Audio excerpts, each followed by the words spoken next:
বন্ধুরা, আমার চ্যানেলে স্বাগত।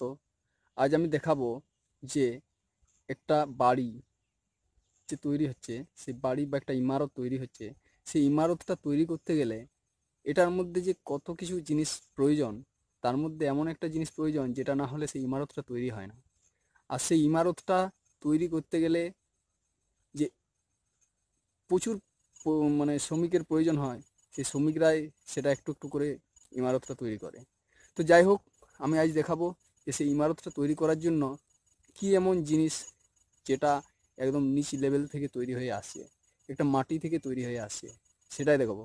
তো শেষ পর্যন্ত আপনি এই ভিডিওটা দেখুন, তাহলে বুঝতে পারবেন। আর অবশ্যই অবশ্যই লাইক করুন, কমেন্ট করুন।